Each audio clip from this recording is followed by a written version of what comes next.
It's a death mystery in Texas. This young girl, just 19 years old, a college student, found dead on the street hours after a big college football game. Police say she fell from more than a dozen stories above from an apartment complex. Police also say they're not investigating what happened as a homicide, but this girl's mom says there is much more to this story and she has proof. She claims her daughter was killed, and she says police are not doing enough to find out what really happened. We're on the case, presented by Law&Crime. I'm Stewart.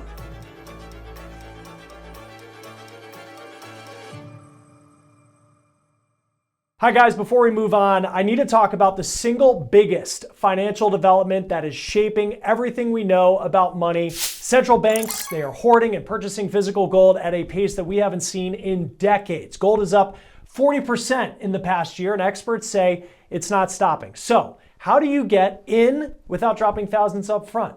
Acre Gold makes it simple to own physical gold without expense. With subscriptions from $30 to $250 per month, anyone can start by making monthly payments at your own pace. And when you reach the price of your bar, Acre Gold ships it right to your door. Real gold that you can have, save, or pass down. So secure your wealth and take control of your future. Start today at getacregold.com/onthecase. This story is a parent's worst nightmare, getting that phone call that your child's dead. What is reportedly making the situation even worse for a family from Texas is they say that police are not doing enough to investigate what they believe happened. Now, this is the girl who lost her life. Her name, Brianna Aguilera. She was a sophomore at Texas A&M. Her mom just made a social media post that is taking this case to a new level, and we'll talk about that in just a moment. But here's what we know about what allegedly happened last weekend when she was in Austin, Texas for a major football game. Brianna's Texas A&M Aggies were taking on their bitter rivals, the Texas Longhorns. Now, if you don't follow college football, that is one of the biggest games of the year, and it's also a massive party scene.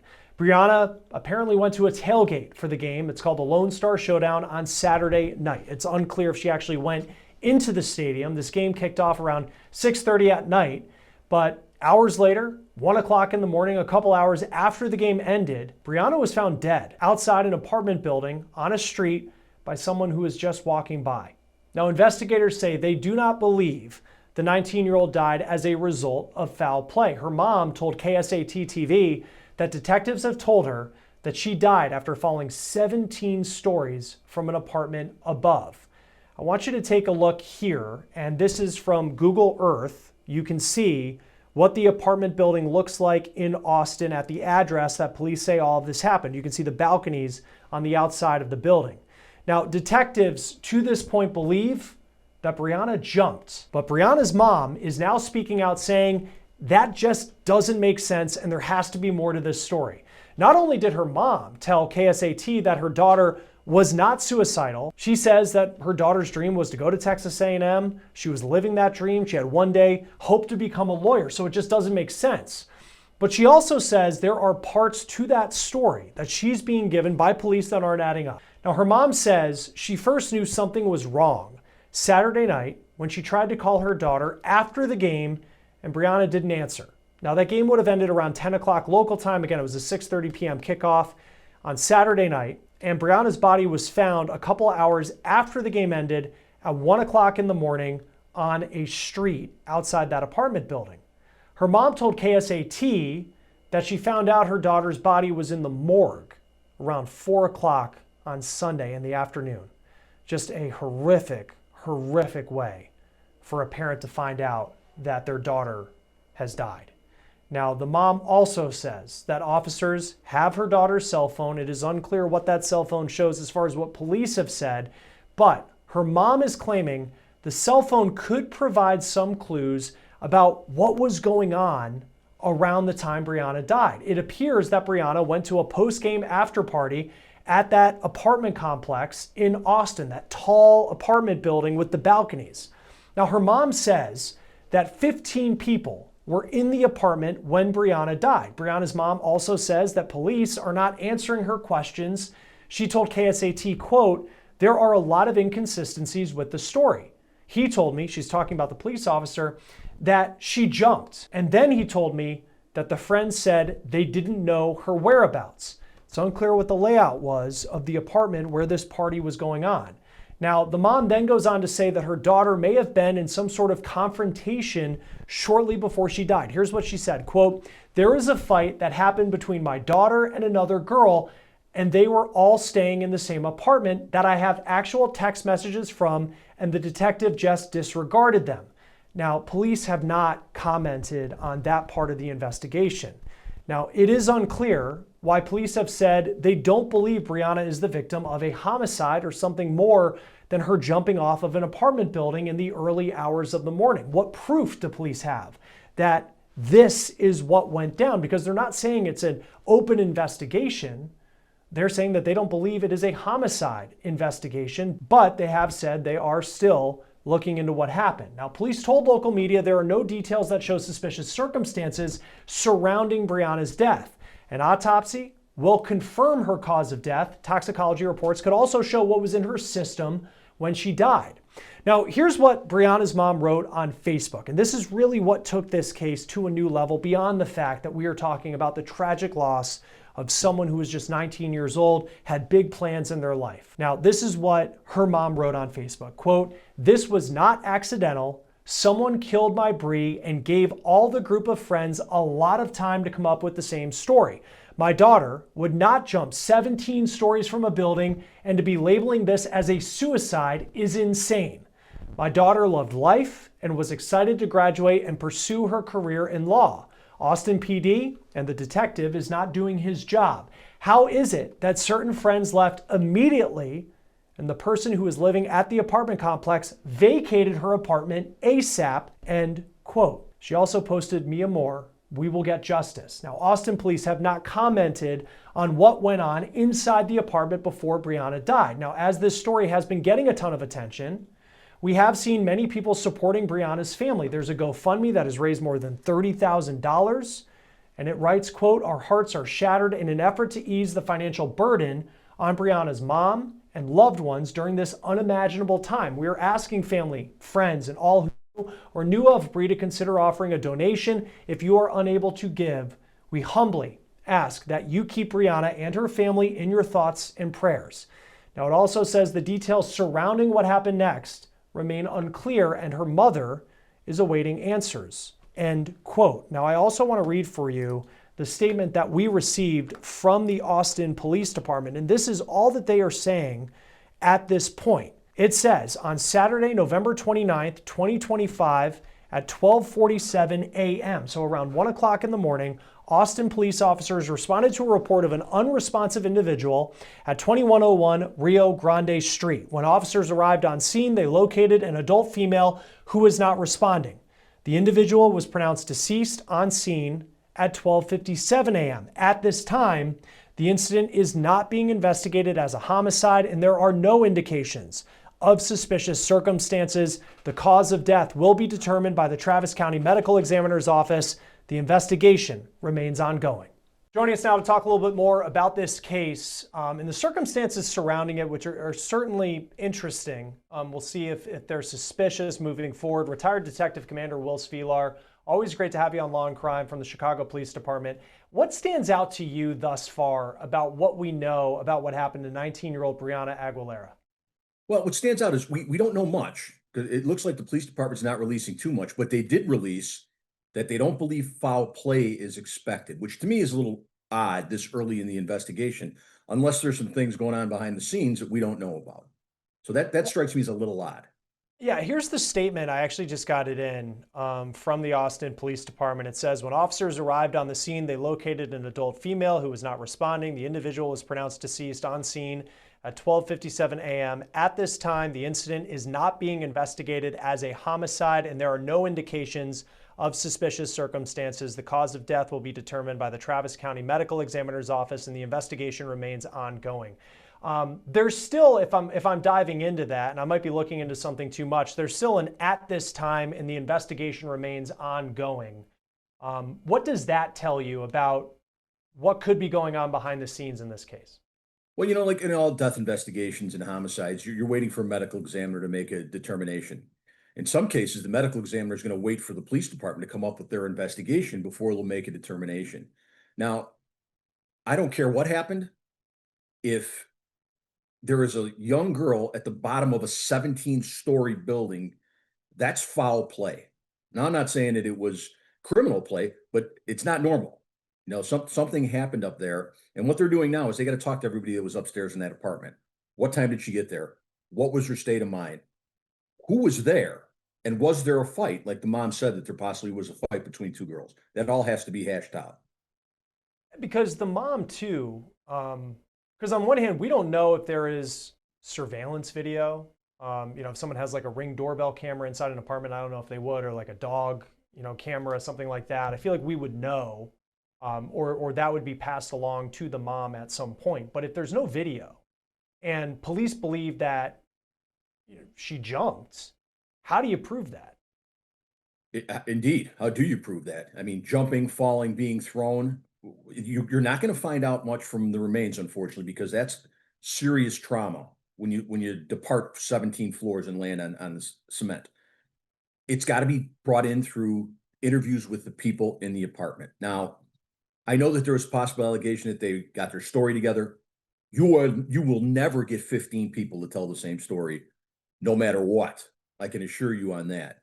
And what 15 are going to say if somebody killed this poor girl? How many of these people are going to cover up for one person? It just doesn't make sense. But they have to conduct all those interviews to get to the bottom of it. At this point, as police are saying, they believe that she took her own life, that she jumps off of this, 17-story balcony. It's like, she had apparently gone to the game, and I think that probably would have ended around 10 o'clock Central Time in Austin, and then they go back to this apartment, and something happens at this point. What are those conversations like? If there were 15 people in that apartment, maybe people who witnessed a fight, as a detective, and you have all these different people, how do you figure out who was around her at the time that it happened, who last saw her? How do you piece together that timeline? Individual interviews. You never do a group interview. You don't interview two people at once. You take every one of them, and it's going to take time, and you're going to use your resources, and you're going to interview each one of those people. Now, with your initial interview, you're going to get information about certain things. Now you got to interview people again if there's inconsistencies or if there's discrepancies in their story. You're going to interview these people again. You're going to say, well, wait a minute. 3 people said this, but you said this. So it's not just one interview. It's several interviews, and there's things that come out of the initial ones that you go back on and you follow up on. The other part too that the mom criticized, and I'm sure it's difficult for police as they're trying to figure out what was going on. And to your point, though police departments are definitely overwhelmed, I would say, trying to figure out what happened to a woman who fell 17 stories is something that they're going to put their best effort into it. But the mom had said she criticized that those people were allowed to leave the scene. How do you handle that? If that's actually the case, where you have 15 people, how do you handle a scene like that? Especially after a bystander seems to have found the girl, found Brianna on the street, which you just think for that person as well, just the scene they came upon around 1 o'clock in the morning. Well, here's the strange thing about that entire, did she disappear into a room by herself and then nobody saw her for a while? Because if somebody saw her go over the railing, it doesn't make sense to me that they're not going to make an outcry. Right. It doesn't make sense to me that someone who's walking by happens to see this girl. And again, how do they know what window she came out of? How do they know, unless they got this through interviews, unless somebody said, you know what, we did see her at the party, and then we didn't see her. So as far as letting people leave, you can detain people for a reasonable amount of time, but you cannot restrict their movements past a reasonable amount of time. And that's, in all legal terms and all legal things, it's always reasonable. What's reasonable? And in a situation like that, you could have held them and talked to them for a while. You don't know who was there when they got there. There could have been 4 people left. How do you figure out? So the mom believes, and she apparently has text messages, which I don't know if I don't believe those have been released, but she has text messages that show that there was some sort of confrontation with another girl at this party. How do you handle that approach? If you know that this person fell, maybe there's no evidence of any sort of suspicious, well, I guess it is suspicious, but any sort of someone pushing her out a window or something like that. How do you handle that story and not make it more than then maybe what it is, if it was just girls after a football game, maybe they had been drinking during the day, it's an issue that they were squashing, or it was something more than that. But again, you're going to have to do detective work on this. You're going to have to determine who that person was that she had the conflict with. You're going to have to look at those text messages and see what the contents were. Does it seem like it was? I mean, if it's an ongoing fluid thing where there's an active fight going on, is she going to be able to text her mom and say, "Hey, I'm having a problem with this girl," or does she get to the party and go, "Hey, you know what? This girl I had a problem with at this party too." So you have to analyze what those text messages are, and then you have to find out who this person is and interview her as well. Again, if there's two people that go into a room with a balcony and one person comes out, that's a problem. So you're going to have to determine how all of that went down, and it's through detective work and interviews. And emotion, as emotional as this can be for the family, obviously, emotions can't play in this. If you're a detective, you have to do a proper investigation and try to keep your emotions out of it. That kind of leads to my next point, because I don't think that there's any parent that would ever want to believe, especially when it comes out of nowhere, that their child might be struggling with a mental health issue. And we don't know anything about Brianna's background other than she was, proud to be a Texas A&M Aggie, and she wanted to be a lawyer, according to her mom. And so many people, from just the reaction we've seen, were shocked that this would happen. But at the same time, now you have a mom saying that she believes that someone killed her. Like, she put that on Facebook. How do you, from the police perspective, kind of handle that part of it where the mom says, "Hey, I think there is something more going on here. I might even have text messages to show you that something's going on." How do you balance that part with maybe the evidence that you have on scene? Doesn't seem like, at least according to police at this point, that there were any sort of circumstances beyond a girl that they believe jumped from the 17th floor of this apartment building. So when I say that you shouldn't have emotions during the investigation, I mean the investigative part of it. When you're dealing with victims and victims' families, you better have empathy. You better show compassion because you probably feel it. I mean, I felt it every time I spoke to a family, regardless of the circumstances. You have to you have to try to tell them the facts, but you also have to keep in mind that as a parent, if something like this happens to your child as a parent, especially if you think that there possibly could have been some mental health issues that you missed, what a devastating thing to feel. That maybe I have some responsibility. Maybe I could have done something to help this girl or protect this or prevent this from happening. So it's a balance. You have to come through here. Listen, this is what the investigation says. This is what the evidence suggests. I'm very sorry, but this is what it looks like. I think of the Ellen Greenberg case out of Philadelphia, where the family for years has fought to get the case opened and the case to be ruled a murder. And that has been, dissected, the different kind of layers to that story and how it got to the point where authorities in Pennsylvania believe that she had taken her own life. And a big part of the issue that her family has is that when police came, they believe that they didn't do enough on scene. They rule it as a suicide, and then a cleaning crew comes in, cleans up the place, and then that evidence is gone forever. This is a very different situation with someone jumping out of a balcony. But when you have, I guess, the initial officers looking at this and saying, just from my perspective, this is a suicide, what impact does that have on whether this could ever become a homicide and how much work goes into determining what actually happened? The initial scene is crucial. As a first responder, when you get to the scene initially and it's your call as a beat car or whoever gets the initial call, your responsibility is to aid injured if there's injured people, arrest the suspect if you see evidence of foul play, and protect that crime scene. You do not make a determination. You should never call and say, "Hey, listen," call the detectives and say, "Hey, listen, I got a suicide over here." You don't know that. You should protect the crime scene and don't put any thoughts in anybody's head. Let the detectives do their job. There's a reason why they're in the detective division, and that's to do their job. So as a primary responding officer, your responsibility is to protect that crime scene, secure witnesses, and wait for the detectives. When it comes to the information that you release to the public, and especially now, I mean, this story is getting a lot of attention because the mom has made the statements that she has, and she's very adamant that she believes that her daughter was killed. But police say there's no evidence of that. At the same time, they are saying that they do not believe that this is a homicide.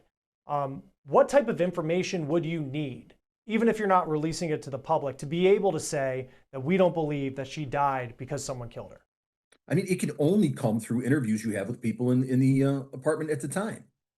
Unless there is a statement she makes to somebody before she goes into a room. And again, I don't know how the apartment was set up. I don't know where the balcony was. I don't know how any of that went down. But to make, and again, we talked about this earlier, to make a determination early or to release a statement early to say, we don't suspect foul play.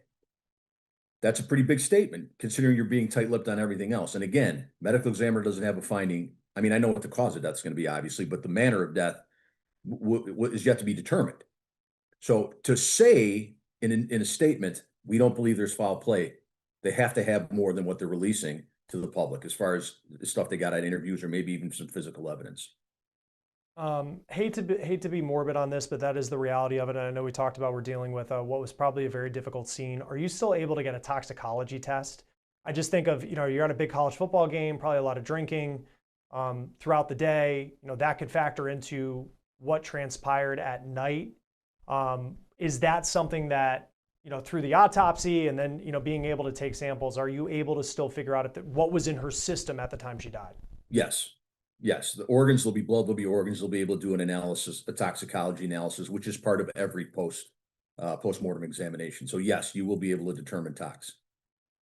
And then just as you look at these cases, and you think of, I guess, all the different circumstances surrounding it, what led up during the day, the text messages, what goes into a police department's decision about what information you release to the public, especially at this, and I know each police department is you have different protocols, and Austin might keep it tighter to the vest than maybe a police department in Florida would keep it, where you see a sheriff up giving a news conference. What would you make, inside, if you were in the Austin Police Department, about, okay, this mom is kind of questioning the investigation that we've done. Here's the reason that we believe that she took her own life. How do you go about handling that information and whether you release it to the public? Just like that. I mean, you release a preliminary, and again, most of the preliminary statements you're going to release is this is under investigation. You'll say, we found a woman was found at this time, deceased, unresponsive, investigation remains in progress, which is, like I said, a little surprising. And I don't know if they said that they didn't suspect foul play as maybe pushback to what the mom had to say, but you don't do that. You can't engage in any kind of he said, she said with a victim of a family of a victim. You just got to let the investigation play out and communicate with them. You have to communicate with people, not through the media, not through official channels. You have to go knock on the door, and you have to sit in the room with a victim's family and talk to them and try to make sense of it with them, what happened. Every city's different, but in a case like this, and I think we will likely know the cause of death, unless something happened in the apartment that we're unaware of, but just based off of where she was found and what they say happened. How long does it typically take, say this had happened in Chicago, to get the results of a final autopsy and a toxicology and all of that? Tox takes about 6 weeks to come back. You'll be able to know certain things immediately. Tox takes about 6 weeks in Cook County Medical Examiner's office. But as far as cause of death goes, it's going to be blunt trauma due to fall. If something happened in the apartment, and I'm not saying it did, just to be clear, but if something did happen inside the apartment with a body that fell 17 stories, would you still be able to figure out if that's the case, just based off the condition that it was found after falling that far? If it's a penetrating injury, for instance, a stab wound or maybe a gunshot wound, you should be able to determine whether or not something like that happened, regardless. I mean, again, it's not, believe me when I tell you, it's not pretty, but there are certain things that happen in trauma, and there's certain things that happen in penetrating injuries like stabbings or shootings, and they're not, and it's not going to hide it. Yeah, and I, for people watching, apologize for being morbid, but I think in these types of cases, you have to ask these types of questions because, when questions are being raised about an investigation, I think that is certainly a big part of it. Retired Detective Commander Will Svilar from the Chicago Police Department, always great with helping us kind of go through these stories and figure out what could come next. Thanks for being with us on Law and Crime. Thanks, Chris. That will do it for On the Case, presented by Law and Crime. Subscribe to us on YouTube and Spotify. I'm Chris Stewart. We'll see you next time.